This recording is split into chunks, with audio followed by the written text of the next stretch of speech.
Wild Things, inspired by Maurice Sendak. Hello, little artist, and welcome. It's Mr. Brush and Miss Christina.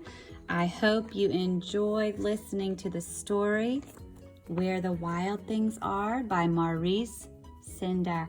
Today we're going to become the illustrator as well and make our own character, our own wild thing.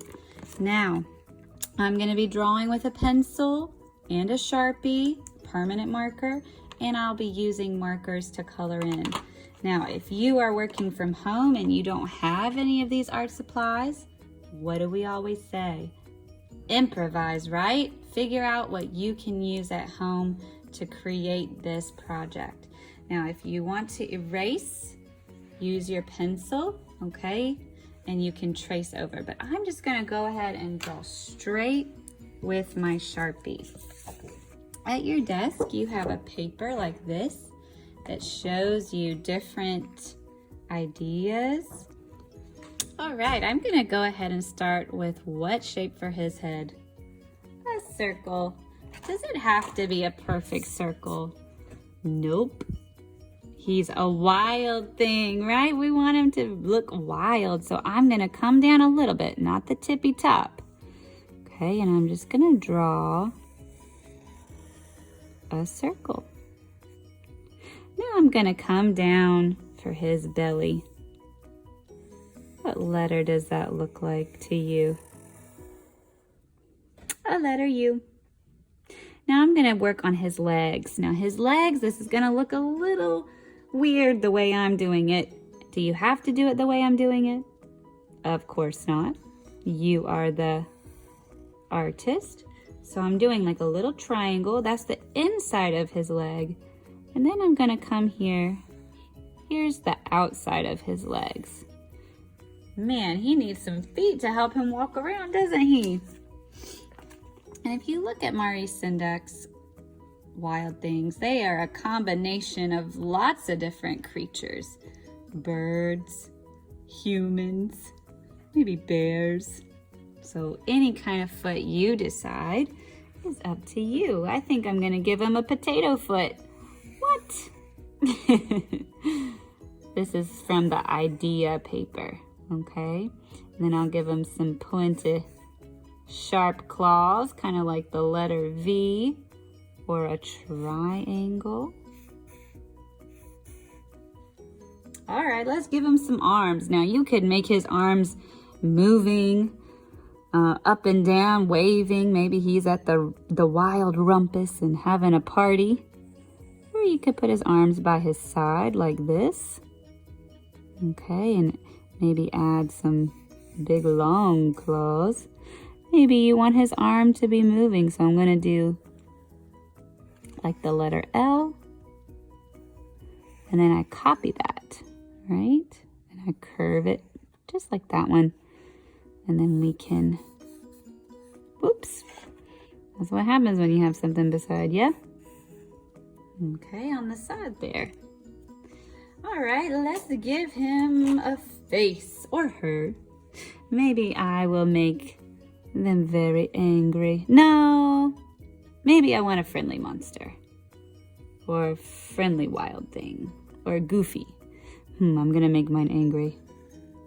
He's a grumposaurus.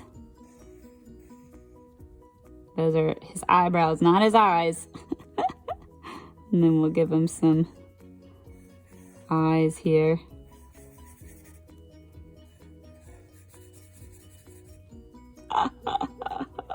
So grumpy. All right, I'm gonna give him a bird beak, but you can give him any kind of mouth and nose. It's kind of like a V or a little leaf, and then I can curve around. Give him a little tongue inside, and his bird beak has little nostrils there.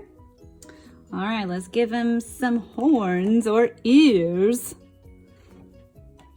I think I'll give him some horns. He is all kinds of sharp today. Sharp horns, sharp claws, sharp beak, sharp fingernails, toenails. Okay, let's give him some, I think I like this lion hair almost. Kind of like a zigzaggy line. Woo, so fun. He's having a bad hair day over here. All right, now comes the fun part. We get to add texture. Okay, so texture means when you draw something the way it would feel. Now, if I feel my arm, I can feel my hair right there. It feels soft. But if I touch this paper, it just feels smooth. But if I look at the artwork, it looks like it would feel some type of way. So if I was to pretend that I was going to touch this monster's belly, it might feel furry, right? Soft. Or maybe a little coarse. Maybe it's a little thicker hair. If I was going to touch his foot and touch his claws, what would happen? Oh, ow! It would feel sharp, wouldn't it? So the artist, the illustrator, is making me think how this wild thing would feel, that it would feel sharp or soft or furry.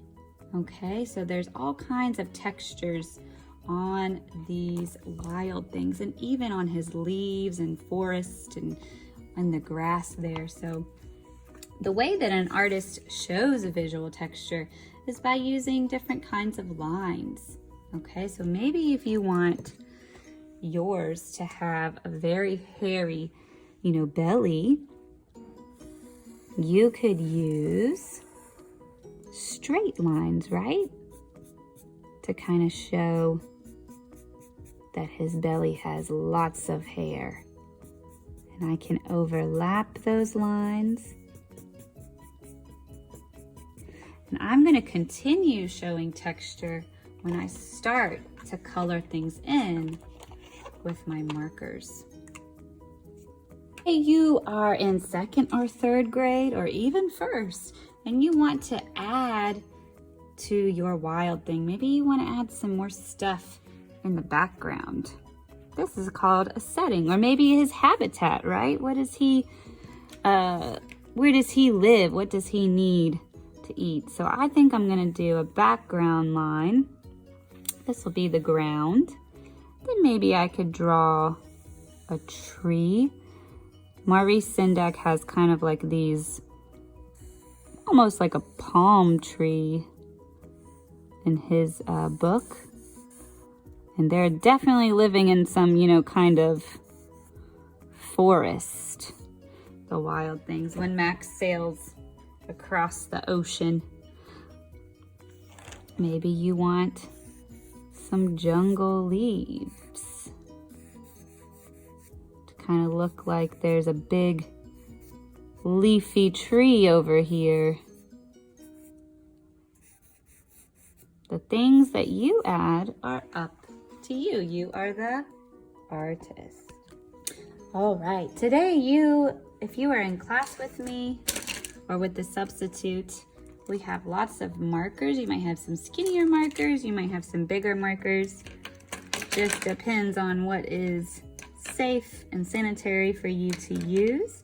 So now I'm gonna go and I'm gonna add some color, and I'm gonna also add some more texture.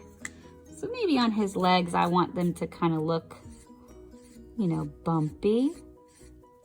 So I am just drawing what kind of shape? Circles, right? But when I repeat them and add them up together, they create a bumpy texture on his leg. Maybe I want his hair to just look really furry and fiery almost. So I'm gonna just make some lines. Now remember, our permanent marker will not bleed or blend, but these markers, they are washable. So I can kind of go out of the lines a little bit here to make it look extra furry.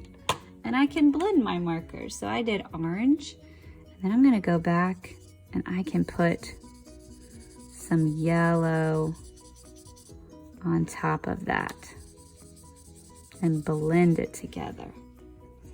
Now, it looks like I'm kind of being messy and sloppy, but this is just for his hair to show texture. But when you're coloring certain things, whoops, now that was a mistake. Just remember to take your time and to try your best, right? We really want this to be our best work. So I'm really gonna try to come here and stay in the lines. That's called good craftsmanship.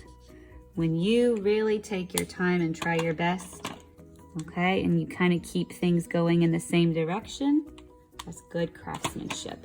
Now I'm gonna speed up the rest of the video in just a minute, but I will be doing some more textures. I can show you a few more before I speed up the video.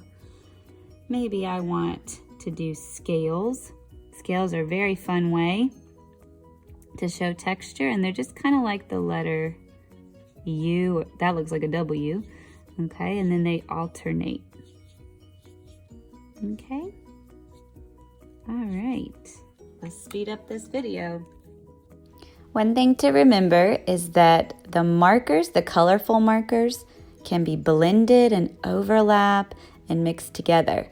But the Sharpie, the permanent marker, does not move. He's permanent. He stays where you put him. Cannot wait to see what you create. Remember, take your time, try your best, and the most important part is to have fun. Bye, friends.